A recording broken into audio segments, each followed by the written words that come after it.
Good evening. I would like to call to order the June 14th, 2022 meeting of the Housing and Redevelopment Authority. Our first order of business is the roll call. Myra, could you take the roll, please? Coulter.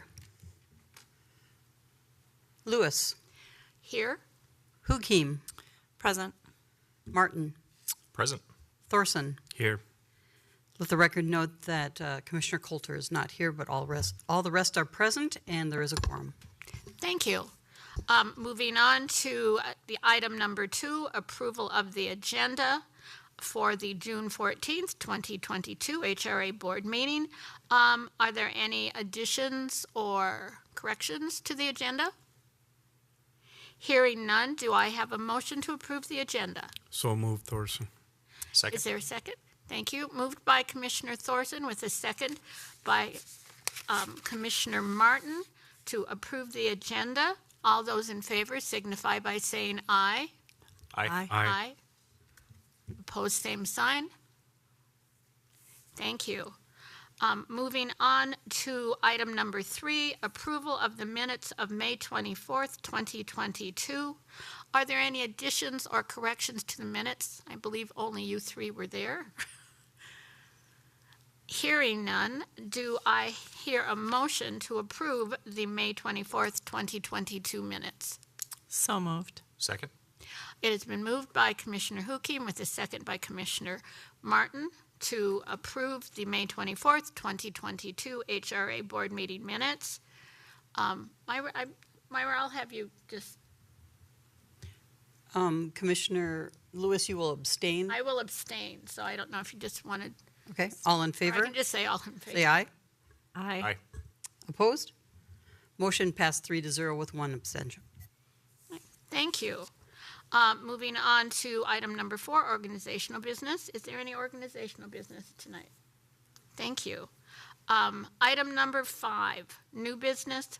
Item 5.1, HRA 2021 audit presentation.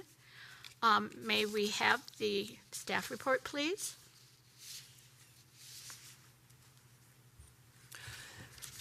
Thank you, Chair Lewis. We have joining us Jim Eichten of MMKR. It's Malloy, Montague, Karnofsky, and Radosevich. Very good. Thank you. Who conducted an external audit for us. Jim? Thank you. Members of the commission, my name is Jim Eichten with MMKR CPAs. You see how I quickly went through that without all the lingo. Malloy, Montague, Karnowski, Radosevich is the firm name, but I'm here this evening to provide a presentation, a brief one at that, of the audit results for the year ended December 31st, 2021 for the Housing and Redevelopment Authority. It is, you're going to have to help me? Is it? Will it? Yeah. I don't see a mouse. I'm sorry? You want to close the pictures on the left, you can do that too. I don't have a mouse. Oh, there it is. Hold on.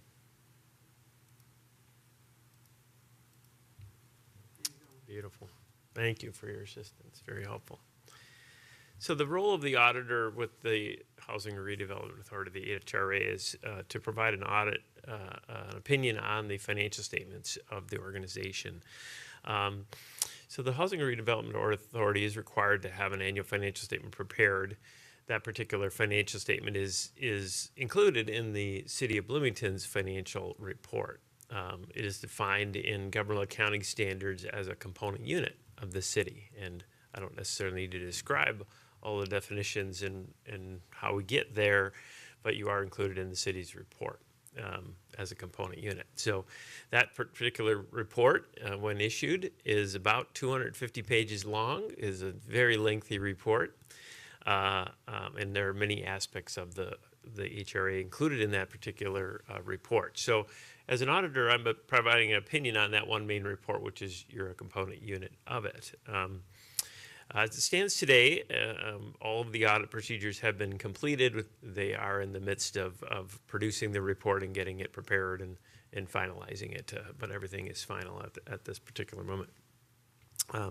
So the role of the auditor is to provide an opinion on the comprehensive annual financial report. As I mentioned, the audit is guided by the Office of the State Auditor as well as the federal government in the state of Minnesota as well as the U.S. government. So they provide us with requirements for auditing. We test your internal controls, specifically to financial reporting. We test your compliance with laws and regulations that relate to that financial reporting. Specifically, that could be in the realm of grants or aids you're getting from outside organizations typically. We are required to complete what's called the Minnesota Legal Compliance Audit. The Office of the State Auditor provides us with a list of the statutes that we test. The statutes change periodically depending on what they find risky, or they may have found audits that are coming into them that are not being compliant with particular statutes that they add. So we don't test every law, but just the ones on that list. Then lastly, we issue what's called a single audit of federal awards. The city receives a significant amount of federal awards. Some of the HRA funds would be considered in that particular category. So the federal government guides our audit in that we only audit major programs, and major program is defined in standard, and it typically creates a rotating type of program audit. So this year, we audited 3 major programs, which were probably a little bit different than we'd done in the past, which is okay. It's how the federal government outlines it. And we really didn't have any challenges of note in that area. That also comes with us testing the internal controls over compliance, which again relates back to those single audits as mentioned. I went too far. How about that? Typical, right? There we go. Oh my, there we go. Oh jeez. I am going the wrong way.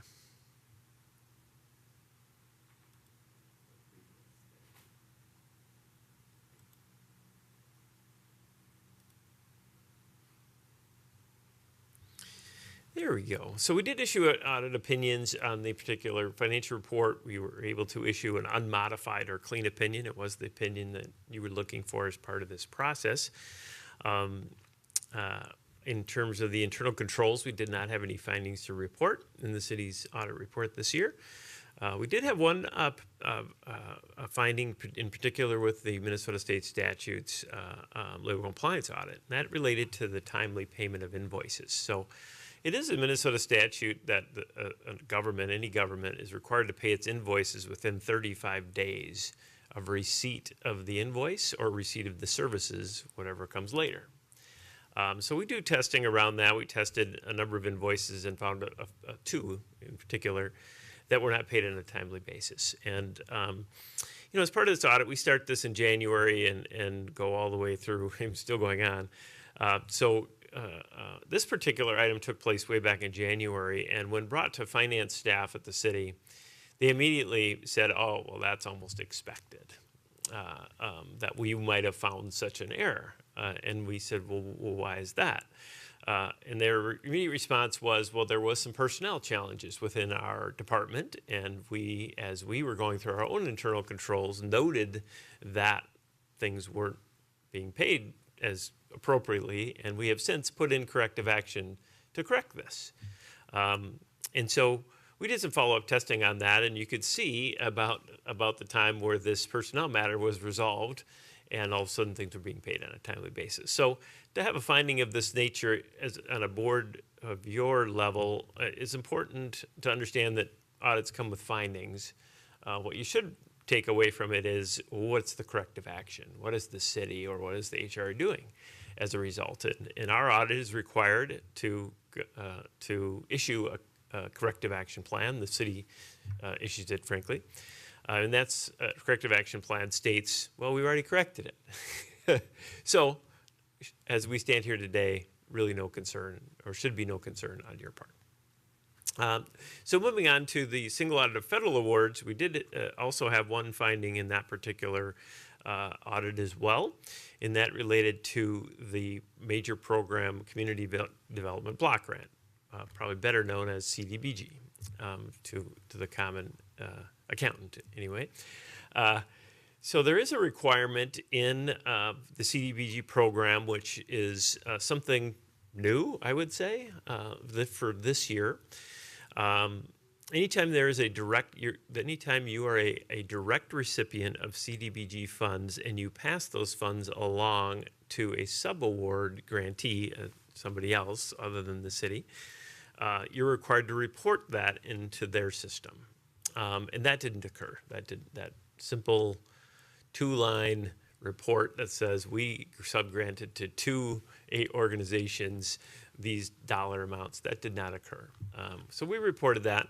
Again, what is the corrective action? Well, we're going to do that next year, is the corrective action plan. Now, you might look at it like, wow, that sounds pretty severe. Well, not really. No, it's pretty minor in nature. If you look at the reporting category in this testing and what we do to test reporting, which is the element that this finding requires, it is a long list. And this is one of many. So really not a severe item to be concerned about whatsoever. So I'll move forward. My reports also include what I would describe as the second part of the audit, which is financial results. I'm going to skip ahead to that. In my reports that are issued, we do provide some data on the financial results, and this particular graph summarizes the financial results of the HRA for December 31st, 2021. So the overall fund balance at the end of the year did increase if you collectively add up all of the governmental funds. They are broken down both by classification and by fund type there. Overall, the fund balance increased by about $2 million, and if you look at the bottom right, you'll note that most of that was in the tax increment fund, almost half of it, and the other half was in the housing rehabilitation fund. So there's some dollars there that revenues were in excess of program activity is really the way to look at that. Should you be concerned? Should be there an action plan? No, it is just a reflection on your financial results for the year. So the HRA also runs what are described as enterprise funds. Enterprise funds are defined in government accounting standard as businesses. And so you have a presentation here on the enterprise funds showing the assistant rental and the property management funds, showing a slight decline in the overall fund balance, but certainly nothing concerning. The fund net position at the end of the year was about $1.4 million, which those particular funds are not a large activity fund, and so the resources there are appropriate. Welcome.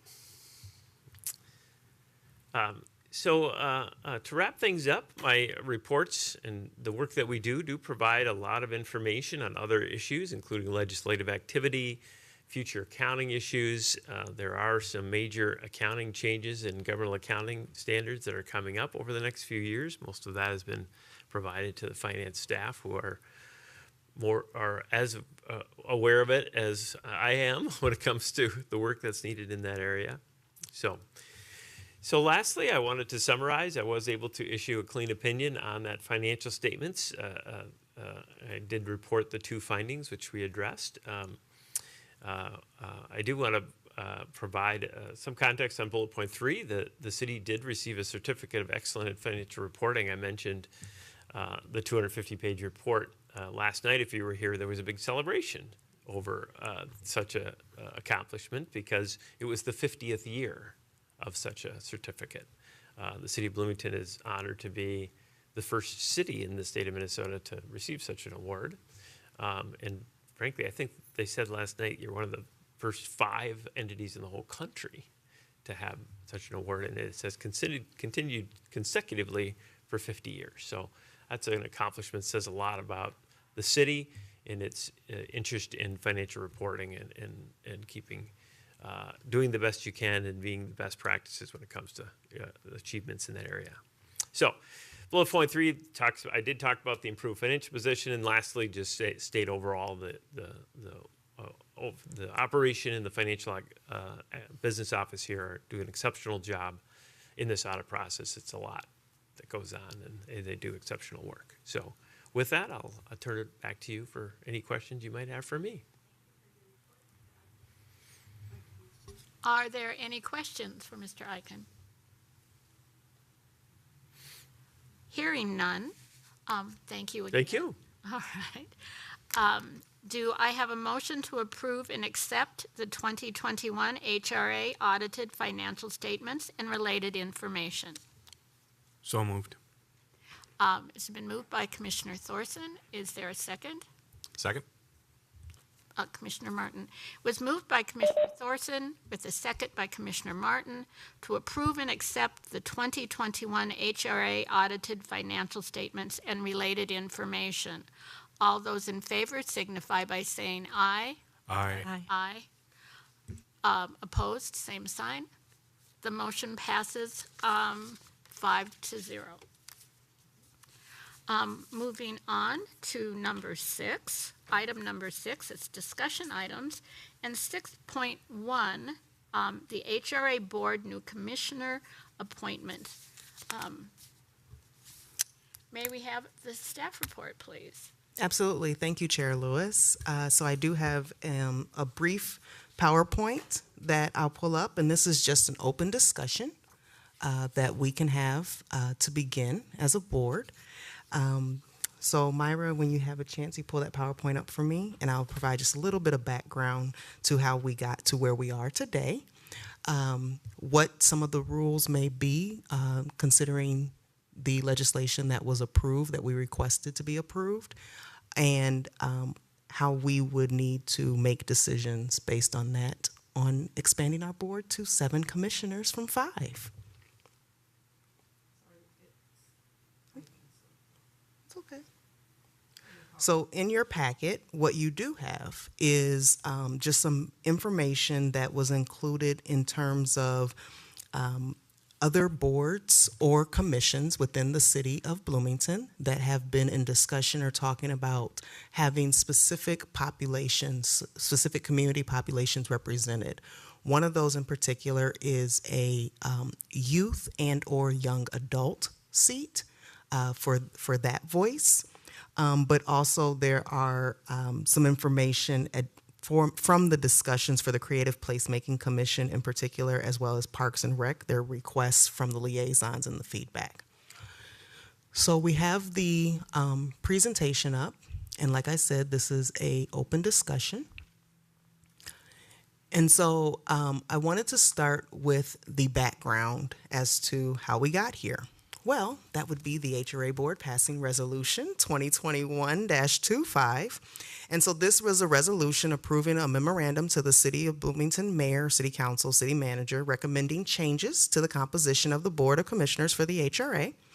And the specific request was that the authority desires to increase the board to 7 commissioners, which will require that one of the commissioners be appointed in accordance with the requirements of Code of Federal Regulations, Title 24, Part 964, as applicable. And so then we moved on to the 2022 legislative request because the city did accept that and included it in their legislative agenda request for 2022. And so it went to the Capitol, where we did have Senator Wickland come on as the sponsor, excuse me, as the author, for the Senate, as well as Representative Elkins and Representative Carlson did join in. So I do want to make sure I mention that to support and bring forward the request to the House and the Senate floor. Go back, please. That reason was to allow for greater representation of the various communities that make up the Bloomington community in which we serve. And so the bill language that was being requested is that the City of Bloomington shall have a Housing and Redevelopment Authority, which is subject to Minnesota statutes, Chapter 469. We were not previously subject to this statute in its entirety due to our special session legislation that we were created under. And so the governor's action of approval did happen on May 19th, 2022. Please go to the next slide. So the reason I call that out is because in state statute chapter 469, it touches on a couple of things. So it says that we shall consist up to 7 commissioners who shall be residents of the area of operation of the authority, as well as who shall be appointed after the resolution becomes finally effective, which the resolution is creating the HRA. We became effective years ago. And then if any additional commissioners are appointed, one of the commissioners must be appointed in accordance with the requirements of Code of Federal Regulations, Title 24964. But then it also touches on the appointment. And the reason I bring this up is because we did have quick discussion, just a brief, about appointment and possible terms. And so what I want to highlight here is that those initially appointed shall be appointed for terms of 1, 2, 3, 4, and 5 years respectively. However, thereafter, all commissioners shall be appointed for a 5-year term. So it is clear in statute that we could choose a shorter term in the beginning, but if they are reappointed, it is a 5-year term. So I wanted to make sure that we were clear on that piece. Next slide. And then since I keep mentioning Federal Code Regulations Title 24, Part 964, what Part 964 is referencing tenant participation and tenant opportunities in public housing. And so the purpose of this is to recognize the importance of resident involvement and create a positive living environment. And the applicability and scope is that policies and procedures contained in this part apply to any public housing authority that has a public housing annual contributions contract with HUD. The Housing and Redevelopment Authority is not a public housing authority. We do not have public housing. Our public housing was converted back in 2013. So what we have is this additional piece, except for subpart E, does not apply to PHAs with housing assistant payments contracts with HUD under Section 8 of the U.S. Housing Act of 1937. That is us. So I wanted to bring that forward, not to say that we couldn't have a participant, but that the requirement is not necessarily there for us to have a participant according to the Federal Code Regulations. So I just want to be clear so that helps to inform your discussion. Next slide. So with that, I just added a couple of high-level questions. Would the board like to identify specific community subgroups for seats? Some of those subgroups could be young adults, 18 to 24, HRA housing programs participants, rental property manager, owner, nonprofit group member, others. You may have thoughts. Would the board like to consider initial term less than 5 years? And that per statute, commissioners must be a Bloomington resident, and then if reappointed, appointed for 5 years. And the reason I stress that is because I know we did have a little bit of high-level discussion about students at our community colleges or many schools that we have here. They still need to live in Bloomington according to statute to be able to serve on the board. And so from there, I would like to open up for thoughts, discussion, feedback, because what this will inform is how we may need to update our bylaws, and the possibility of when we would open up for application for the two new commissioner seats, and then when we would like to have them seated, whether that would be first of the year, 2023, beyond that, it's up to you. So I'm here to take notes. I will open up the discussion. Does anybody, Commissioner Hooking? Thank you, Madam Chair. I definitely am interested in having a participant on our board. I think that it's really important for us to get that feedback in the community that we're really serving, and it's important for them to have a strong voice, I believe, on this board. So I'm definitely advocating for a program participant. And when I say that, we have multiple programs, so I think that discussion needs to maybe happen on if we want it any program or if we're wanting to really limit that, do we want to include our loan programs or don't we? I guess that would be kind of a question that I would throw out there. For me, I'd personally rather someone who's really actively, I don't want to say loan programs, because I do think some of them are valuable, but I also think that there's a voice in people who are really using like Section 8 and things like that. And in our rental program, like our rent-to-own programs, I think those are a little more active, as in having an active voice. And that's just my personal opinion, obviously, but I know that a participant could be multiple different programs, so I'm leaning more non-loan, and if that makes sense. That is all. Totally. I'll just say that I do agree with Commissioner Hukim, and I feel the same way. If we could find someone, and here again, you have to have someone step forward, if we could find someone who is actually in the rent-to-own program or Section 8, that would be preferable for me. But I think it is important to have I want to call it client, customer on the board. And if we can't find someone that we are serving on one level, then to open it up to people that are on other programs. Yes, Commissioner Coulter. Thank you, Madam Chair. And that's precisely my concern. I think it would be fantastic to have someone on the HRA board who is a participant in one of these programs. My concern would be that we are able to find someone who can dedicate the time to participate and do the things that we do as HRA board members. And that is without making changes to how we structure city boards and commissions and how we compensate folks for their time and so on. My concern is that would be very challenging given the nature of folks who would be participating in these programs. But I think it really would be very valuable, I think, to have someone on the board who is a participant in the program. Okay. As far as the initial terms, this is maybe a question for Ms. Coleman. I guess in my head, sort of thinking through the process, knowing that we'll be adding 2 members, I think it would be desirable to stagger those terms such that they come up with other appointments on the HRA. And to be quite honest, with all the turnover we've had on the HRA in the last few years, I'm not entirely clear when everyone's term expires and when it does not.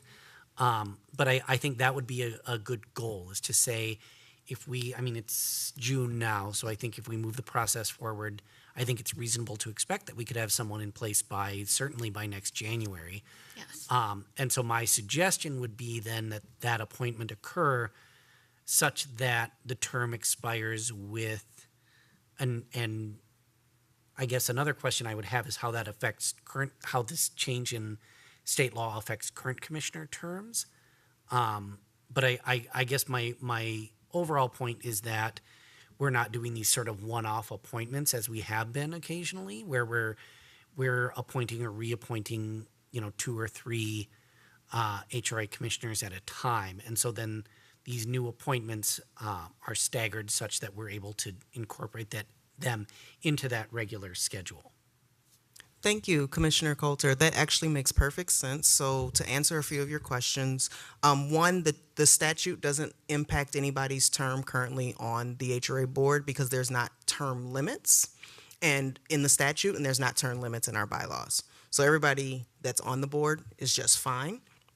In terms of when current board member seats are up, 1 in 2022, 1 in 2023, and 2 in 2025, because as council members, your board term runs with your council appointment, your elected council seat. So we don't have anybody up in 2024.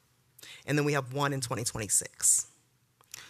So those would be the dates. If I could, and recognizing that I may not be around to make some of these decisions, my suggestion would be that the HRA, and if it requires a change in city code, the council look at making changes such that I think these one-off appointments and reappointments, I think that's not an efficient way to go, to say nothing of good policy. So my suggestion would be, and I don't know if that would mean like a reappointment for less than a full 5-year term, which may run into some issues with the way statute is written.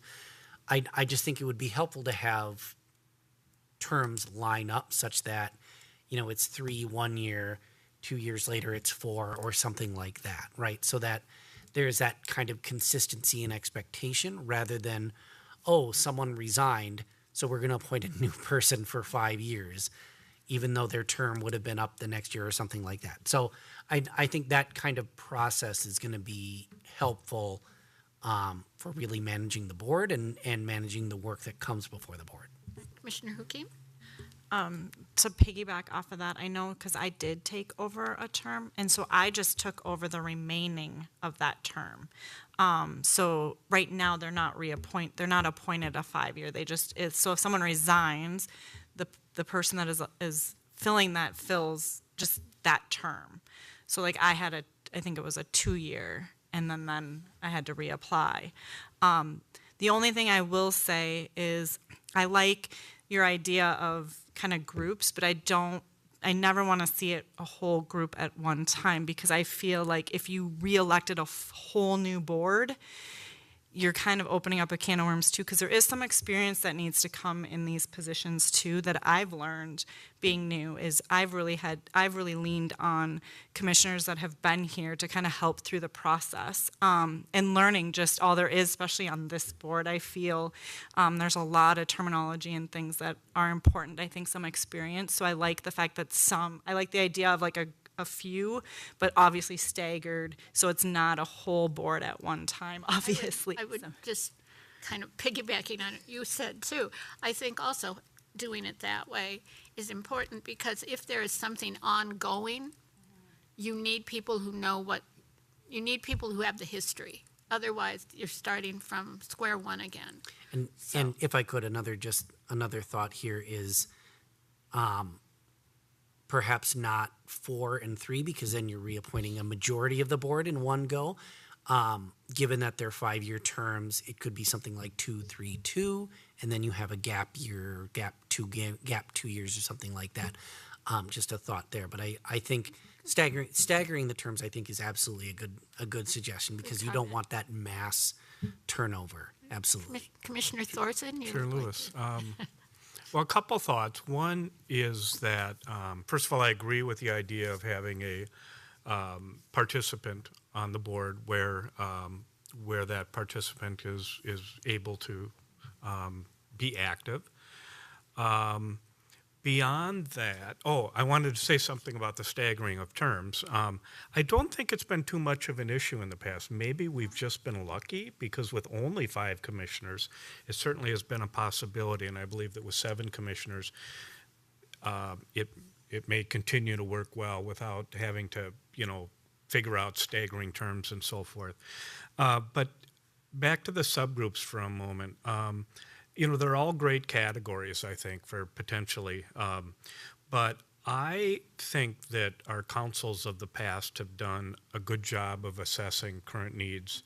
And I think our feedback, I think in particular, this past couple of years, the board has been able to also provide feedback as to what we think might be a need, so to speak. So I'm inclined. I like, again, a program participant. I think I'm very agreeable to. I look at the other ones. I think that they're good ideas, but do we really want to ask the council to choose from categories when there might be great people from different categories, and our needs change. We might now be focused on, as we are on housing and affordable housing, and maybe redevelopment becomes a bigger issue, and really need some members of the board that have a higher expertise in that area. There's one that's not on here that I've often thought could be helpful, and Jack really filled that role for a long time in many ways, but I'm not really strong on the whole financial area. And numbers here are huge, right? And the understanding of the implication of those things. So if we were to, choose anything, whether by sending a message to the council that we feel there's a need on the board, an existing need, or whether we would specify, if we're going to go that route of specifying categories, then I think a finance person would be awesome. I have some concerns about young adults. Again, great idea. I like when boards have, and you know, I was thinking of younger than 18, but even 18 to 24. This board has capabilities that go beyond a typical board that simply makes recommendations to the city council. So, you know, some of what we can do as it relates to revenue and so on like that, I think are something that you want. I think experience plays well, and experience even on whether it's other boards or commissions or other activities, and almost by nature, someone at that age probably isn't as involved. I don't know. I guess I was on my first commission. I was probably 24. So, but, and again, when I say concern, it's not like a huge concern, but when it comes to specifying a slot, it's great we're up to 7. 7 is still not a lot of people, and we have important work that we do here. So, And the bottom line is I don't want to tie the council into specific categories, except perhaps the program participant. And I think I would agree with that. I think it's the idea of having a younger adult is a good idea, but perhaps that doesn't need to be a subgroup. That's someone who could still apply and be considered and say, you know, 18 to 24, or just, I think 18 is a good age to start rather than still in high school for some kids, young adults. But I think I'm more comfortable because Commissioner who came earlier this evening before the meeting, we were just chit-chatting that we didn't have a lot of people apply in the past. And so I'm concerned about if we have too many subgroups, we could end up kind of getting ourselves in a bind. I love the idea of subgroup of one of our customers, but then to have the rest open, but still encourage that, but just not make it a subgroup. So, Chair Lewis, a thought listening to you all's discussion, or a couple of thoughts. One, in terms of young adult, it could be a preference in the scoring or criteria. However, it could be a preference where it's not just a seat held for that. But also, it could be 18 to 30. Can go a little bit higher up in the age. Because you want to identify what's the purpose. What are you trying to reach? Is it maybe a difference of opinion, the voice, difference of experience, but you also have this commitment that needs to be made, correct? And I'm not saying that 18 to 24 can't make the commitment. I'm just saying that right, and I know you're not, I'm saying that yes, we haven't had very many people apply in the past, and we did participate as one of the first boards in the new process, and it could improve from there, where we have more applicants, but we also could widen the pool just a little bit to get to 18 to 30. But we could also just make it a preference. Commissioner Martin. Thank you, Chair. I do like the idea of broadening that out a little bit. I think what made me nervous about the 18 to 24, you'd have to snag somebody. I mean, that's the tail end of high school, and then where are they going? I mean, your life changes so much in that time, no matter what you do. I don't know if you'd ever have anybody finish a 5-year term. So the preference, if somebody applied that was perfect and said, here's what my plans are, you go, oh, great, that lines up. We'd love to have you. And the HRA, the program participant, I really like the idea of having somebody. I wonder if it makes more sense to take the same preference approach, because what happens if they're no longer a program participant, but they're still in Bloomington? And this is good food for thought that I'll bring up with my colleagues as well. Well, we got one right here, but more broadly. As we're getting stated preferences and needs recommended from the commissions, then turning around and going to our co-ed division and saying, does this impact where we're posting these openings? And if we're putting in a preference for one of these seats to be filled by a participant, it'd be interesting just how we could work that call for applications into our regular communication streams that we have with participants. So they're hearing this, hey, there's going to be openings in 6 months, and just kind of general reminders. So yeah, I like the idea of widening that out, and then if I had my druthers, I'd put these both in there as preferences and then work really closely with co-ed to say, how do we target the call for applications and bet that we'll get more of a concentration. So. Yes, real quickly, Commissioner Martin, thank you. I did choose not to bring co-ed to this meeting so you all could have the discussion, but that would be the next step, is to say, hey, here's what the HRA board has said. Co-ed, how do we do this? Now you come back to the meeting and let us know how this process would work. So yes, that is baked into the plan. Other comments? Chair Lewis? Commissioner Thorson and then Commissioner Hukim. One thought that came to mind is if you go back to the statute and it says the mayor shall appoint and the council shall approve, or does it really matter what if we were to have categories and preferences, the bottom line is it really is up to the mayor and the council to choose regardless of those. And again, it hasn't worked all bad. I think the council has the best interest of the community in mind, and I think they work to select the best people for the positions. So, Yes. Yes, Commissioner Thorson, you are absolutely correct, and I'm so thankful that you brought this up. As we were one of the first boards to participate in the new process, understanding that it was very clear that the mayor appoints with the approval of the governing body, what we were able to do is we did include a Commissioner, Chair Lewis, on the interview and committee, and then we did a recommendation to the mayor and the city council. And so from there, they are at least hearing from, and they would hear why. And so that's where we would allow that information to go forward, that the HRA board has this preference or this seat, however you have decided, you decide. And I think it just opens communication and allows for the mayor to make an informed decision. absolutely, thank you. Commissioner Hukim. Thank you, Madam Chair. When thinking of those subgroups, as everyone's talking, I think they're all important. I think each one has a value, and so I think that each one of them should have a preference.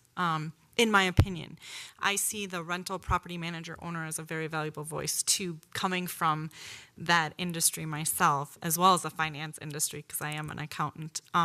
So I see the value of both of those, working with property managers that are especially managing these programs, kind of hearing what because they're the ones that are hearing probably from the tenants and the residents the most. Your property managers especially are going to be hearing that voice of residents. So maybe if a resident can't, maybe a property owner can be that voice for their residents. So I think that's actually I like the idea of putting these all, in my opinion, as preferences, like giving just that little extra checkpoint. Because I think a nonprofit group is also important because, I think the nonprofit community is very important to the city and to the programs. They're the ones that a lot of times are helping a lot of our participants outside of what we do. So I think that their voices, so like I said, I think all of those are important. When it comes to the initial term, I think that can be somewhat flexible. I think that, and the reason I say that is because if you maybe have a younger person in that 18, let's say, to that expansion of 30, maybe we say that it's not a 5-year commitment, it's a 2-year commitment. I would say more than a year, just because a year you're really then doing more of a high turnover. You're not getting that experience. But I do also look at 18 to 30 and even 18 to 24. I think that many people would be surprised at how many of that age group is actually participants in our programs. So I think that that's important too. And maybe when we say participants, it brings me back to the nice emails that we've seen from you of people that we've helped through our programs just that way. Maybe those are people that, community members that would very much benefit being a part of this board too. So I think when we think of program participant, I think it can also be just people we've assisted through any of our, those housing programs like that. So just something kind of to think about, but I do think a term could be definitely limited, especially on a younger age group. So that was all. Commissioner Coulter. Thank you, Madam Chair. I guess, one thought to consider here, as we think about the voices that we want present at the table, the folks that we want participating in the conversation, another approach potentially, rather than sort of expressing preferences for a certain types of individuals would be something akin to, I think, what we've done with the Sustainability Commission, where rather than saying, a preference for a young adult or a program participant or a rental property manager or owner, is rather to look for certain types of experience to say, where we are, there may be a desire for experience with housing assistance programs or assistance in real estate or development or property management or something like that, rather than specifying a certain type of applicant. So then, the mayor is able to sort of evaluate it under a set of criteria rather than, we need someone to fill this specific slot. Because I think that may get at that a little bit better without the bylaws having to be too prescriptive. So just a thought there. Any other comments? Chair Lewis, Yes. is there anything, especially when it falls into the categories of like young adults and even youth, younger than 18, is there anything that keeps us from having a non-voting member and having that a position that we seek members for and, actively seek them and ask for their active participation, even though they're not voting members? So I have, to answer your question, thank you, Commissioner Thorson. I have not seen anything that is restricting us that says they have to be 18 or older. But what I do want to say is that there are other conversations around youth involvement in government, in city programs, that there may be something else that can come that could help with that instead of us necessarily appointing another non-voting member. Looking at what the city may be working on through our the racial equity action teams. In particular, the community development action team has just some different things around youth and engagement and involvement with youth, but also just through the racial equity strategic business plan, there's information and goals that the city council has. So there may be an opportunity that may not be specific to us having to step out as the HRA board and do that. I do want to follow up because what I feel I'm hearing from the HRA board, and I'm kind of excited about it, is that we would be looking to update the bylaws to be specific around the type of experience and skills we need represented overall on the board, and that we would not focus on titles. We would focus on experience, and then what this would do is this is not just for the 2 new seats. As seats turn over, we're being specific and clear about the type of experience we're looking for in building the HRA board into the future. Is that accurate? Chair Lewis, are you suggesting that these go in the bylaws? Is that what I heard you say? Yes, I am asking if we would like to update the bylaws to make any changes. So if we want to be clear that there's certain experience the HRA board just needs to have represented through commissioners, we could list that. If we want to be clear that an initial term may be less than 5 years, just an initial term, we could list that. It wouldn't necessarily be specific. We didn't have to say, this young adult term is less than 5 years. We would just say an initial term may be less than 5 years, and then once reappointed, it would be 5 years. It's all up to you. But yes, I would suggest that it goes in the bylaws or it goes into a governing document so that it's clear. And Chair Lewis, I guess as a follow-up to my question, I'd have personally, to form an opinion, I'd have to give some more thought to that.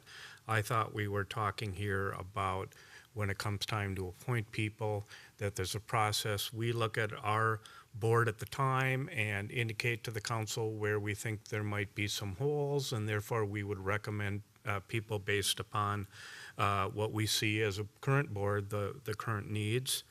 It doesn't seem to me on the surface to be the kind of depth, or the kind of thing that should be in the bylaws. And I would not want to rule out, and in fact, I still would like to see the majority of the board, again, we're not that large, but to be average citizens without specific expertise too. That's what the whole idea these boards, I believe, are average citizens, not solely made up of people with specific interests or specific expertise is always good, but specific interests. So again, following my earlier comments, rather than have it in the bylaws, I would be more supportive of allowing our city council, who is elected by the people, to, with our recommendations based upon what we view as our current needs on the board and relative to what's going on in our development and housing world, leave it up to the council to determine that with our recommendations and not have it in the bylaws. That's just my gut reaction. Commissioner Coulter? Thank you, Madam Chair. First, backing up just to the comment that Commissioner Thorson made about non-voting members, I think we need to be a little bit careful because the HRA is a statutory board rather than a creation of city code. We get 7 members, that's what we get. So if we have 1 non-voting member, to me, that would suggest that we have 6 voting members. So, I'm not a lawyer, I just like to play one on TV. But I think that would be something we would need to look into as to how that would affect things. Legal. I think the other piece, and it's actually in our packet here too, just, with regards to the Sustainability Commission, this is what City Code says about the Sustainability Commission. Shall consist of 11 members, including at least 2 young adults. The majority of members shall be technical experts in one or more of the areas of sustainability, and 1 seat shall be reserved for a city council member. So I think, that's city code, obviously not bylaws, but I think, how prescriptive, how exact that language is would kind of be up to the HRA. So it needn't be anything, really sort of intense, like, 1 person shall have been a recipient of Section 8 Housing Choice Voucher.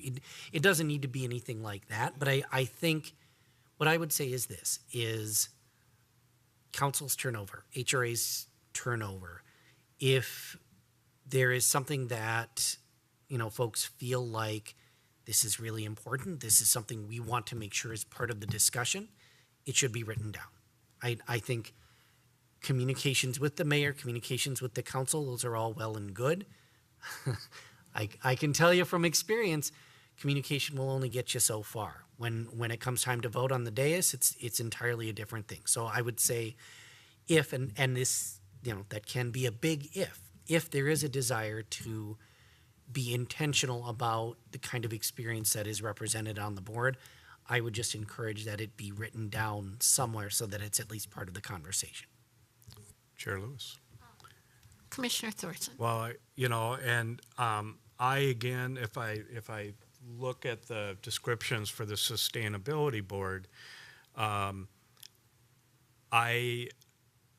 think it's almost too, from my standpoint, I think it's almost too prescriptive in a way. Now, that's how the board was structured, maybe how the original, but I think it's important to have. It's not like nobody's ever, it's seldom that someone is appointed that has zero interest or zero expertise in an area.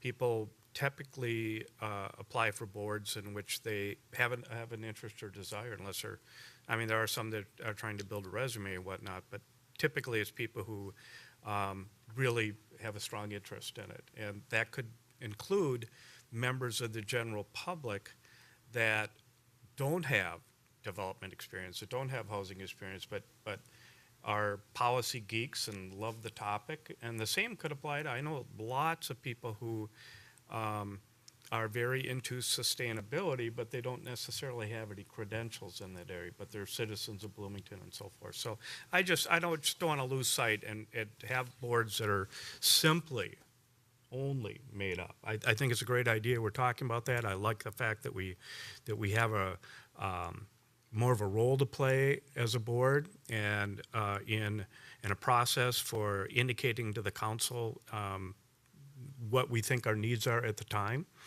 but I wouldn't want to be too prescriptive either. I think that's a very valid argument. The one thing I would like to see in the bylaws, though, I think as far as term limits, I do think if we're going to have a new member with coming in for a shorter than a 5-year term, which I think is a very good idea. That I would for sure want to see in the bylaws, because that's sort of a concrete. So I would totally agree with that. Term limits. No. Or term. I wanted to clarify, you would like to see term limits? No, the new term limit for the new Oh, members. okay, okay. Initial term. The initial term. Got it. Sorry, thank you. Missed a word. But that can make a big difference. So. Are there any other comment? Yes, Commissioner Hukim. Thank you, Madam Chair. I agree. I would like to see, I would like that initial term to be, the way you had stated previously, so you're not being specific, but you're giving that opportunity that if they decide that we want less than 5 years for the initial term, that opportunity is there. A couple things. I would like to say that, right now, yes, I think the council and the mayor have done a great job appointing boards, but this is the future we're talking about. We're not just talking about the current council and the current mayor. We are talking about the future of our city. So I don't think it's, in my opinion, I don't think it's wrong to have some expectations of knowledge. I'm not saying it has to be formal, that kind of knowledge. I'm saying that as of now, I believe that the mayor and the council look at the experience that is put in that application and they're using that. But that's not to say 10, 15 years from now, that's what it's gonna be. Or even 5 years from now, that's what it's gonna be. And I do think some knowledge coming into this with some property management experience and finance experience has been very helpful to me. If I came in here with nothing, because trust me, there's been plenty that has been above my head, I am not gonna lie.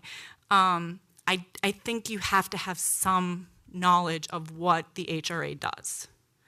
I think if you just bring anybody, it's a long learning curve. That's why I like that initial term. I started with 2 years. It gave me a really good foothold in here to say, yep, I really like that. Or I could have been like, oh, this is way too much for me. Because we're not talking about just any board here. We are talking about a board that makes very serious decisions when it comes to the city, when it comes to development, when it comes to housing, when it comes to the needs of our community.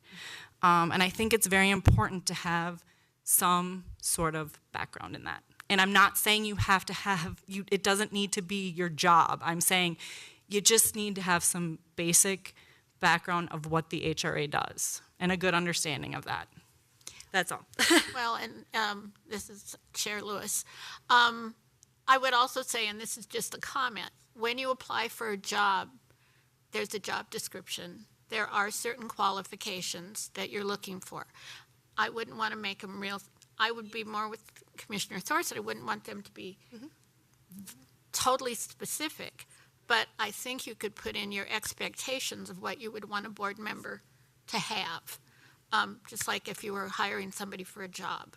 That would still allow anybody to apply. It's just that these qualifications would get your foot in the door, I want to say, wouldn't exclude you if you didn't have them, but it would help. So, any other comments?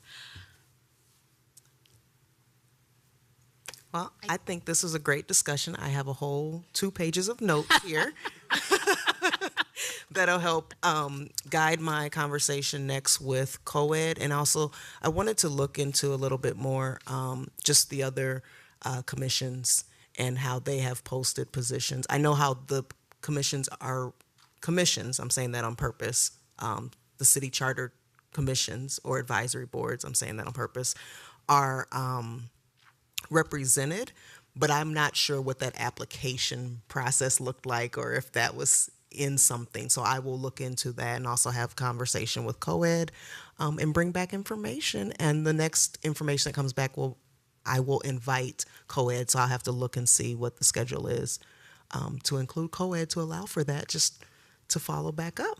All right. Thank you. Moving on, our last item for this evening before adjournment is item 6.2, Commissioner questions and answers, or comments. I don't know if anyone will have answers to anything. Are there any comments or questions this evening? Yes, Commissioner Hukim.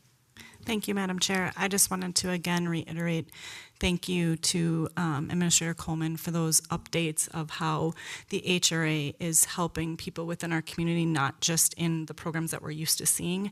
Those emails actually brought tears to my eyes and just happiness. It's really nice to see what our work is doing besides just in the programs that we're just used to seeing. So thank you for that, and thank you for all your hard work and the HRA's hard work in this and making sure that these programs are successful. So thank you for that.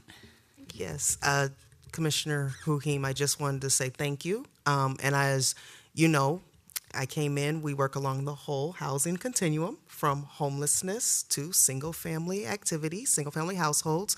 But I do want to highlight that this board did pass a strategic plan and did, in that strategic plan, highlight involvement legislatively, did highlight collaboration, not only internally with other divisions and departments, but also externally in the community. And I just want to say all that is happening.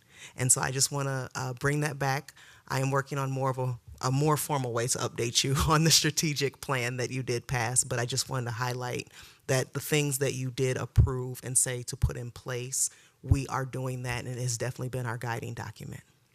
And just to add, Madam Chair, that I appreciated seeing local businesses that stepped up. Like, that was huge to see. It made me think, I definitely want to do business with them. So it's good to see businesses within our community stepping in to help our community. So that was really good to highlight that as well. So thank you. Any other comments?